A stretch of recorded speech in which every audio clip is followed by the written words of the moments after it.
Hi, this is Danielle McCartan, and here's my Super Bowl 50 preview. Listen, we all know the storyline surrounding Super Bowl 50 this year. It's the first time the two first-round quarterbacks have been facing off against each other in the Super Bowl. It's the greatest age difference between two starting quarterbacks. Cam Newton was only 9 years old when Peyton Manning made his debut in the NFL in 1998. And finally, and probably most importantly, it may be Peyton Manning's last rodeo in the NFL, as he told Coach Bill Belichick at the end of the AFC Championship game 2 weeks ago. It is a clash of the old school mentality in the surefire, steady-handed Sheriff Manning versus the new school mentality in the dancing, dabbing Superman Newton. Offensively, my edge is the Carolina Panthers this year. Their offense has been absolutely on fire and unstoppable. Throughout the regular season, Carolina's offense has averaged 31.2 points per game. Dominantly in the playoffs, it put up 80 points, which is an average of 40 points per game, and 8 offensive touchdowns.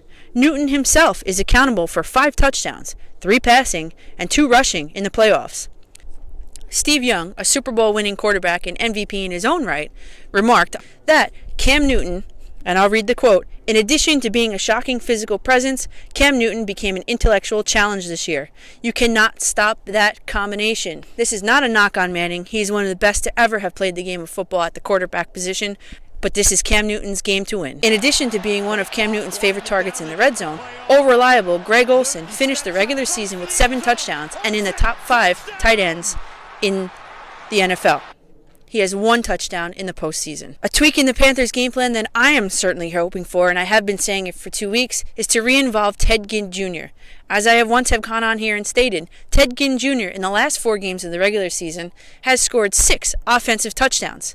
So far in the playoffs, he's only gotten 3 touches on the ball, but 2 of them were catches for a total of 52 yards. With the 2 stars of the Denver Broncos defense, safety TJ Ward and free safety Darian Stewart, limited in practice pretty much all week, we just learned that they will be playing in the Super Bowl on Sunday. How effective will they be? We're not sure. Because of that, Cam Newton may have a gaping hole downfield that he may want to try to expose early on in the game. The Denver defense, number 1 in the NFL in the regular season, also probably in the playoffs, will not be the kryptonite to Superman Newton's offense in Carolina. For the defense, my edge, call me crazy everybody, but I'm picking the Carolina Panthers, and I'm going to tell you why. Denver will undoubtedly rely on running back C.J. Anderson to shoulder a lot of the load on Sunday. But unfortunately for Denver, the Carolina Panthers have the 4th-rated rushing defense in the NFL. True, the Broncos defense has recorded 7 sacks in the postseason, but we must remember that they came against traditional pocket passers in Tom Brady and Ben Roethlisberger. Cam Newton is a whole nother animal. Newton is not a traditional quarterback in the sense that he is a very mobile quarterback, and he's always a threat to run. Throughout the postseason, Denver Broncos wide receiver Demaryius Thomas has had some key drops, and he also has 0 touchdowns.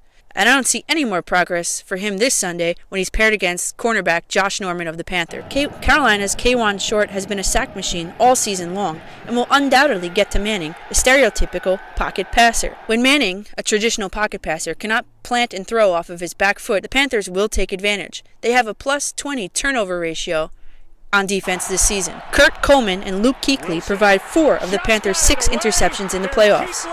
Luke Kuechly will undoubtedly be engaged in a chess match versus Peyton Manning this Sunday. We know, everybody knows, Omaha, Omaha. Peyton Manning is key in conducting audibles and fake audibles on the field. Watch Luke Kuechly to match him move for move on the defense this Sunday. Remember, Luke Kuechly graduated high school with a 3.8 GPA and also left Boston College with a 3.0 GPA in marketing. He is one smart cookie on defense. Expect Luke Kuechly to engage Peyton Manning, the king, in checkmate. Noteworthy, EA Sports' Madden NFL football game, in its pre-Super Bowl simulations, has picked the winner 9 out of the past 12 times. Madden accurately predicted the score of last year's Super Bowl, Patriots 28, Seahawks 24. This year, they have the Panthers beating the Broncos 24-20. My pick is in. I am picking the Carolina Panthers to hoist the Lombardi Trophy this Sunday night. Expect Cam Newton to receive the MVP nod for the Super Bowl and for the 2015 season. See you soon, everybody. Follow my work on Twitter at Coach McCartan. That's at Coach MCCARTAN.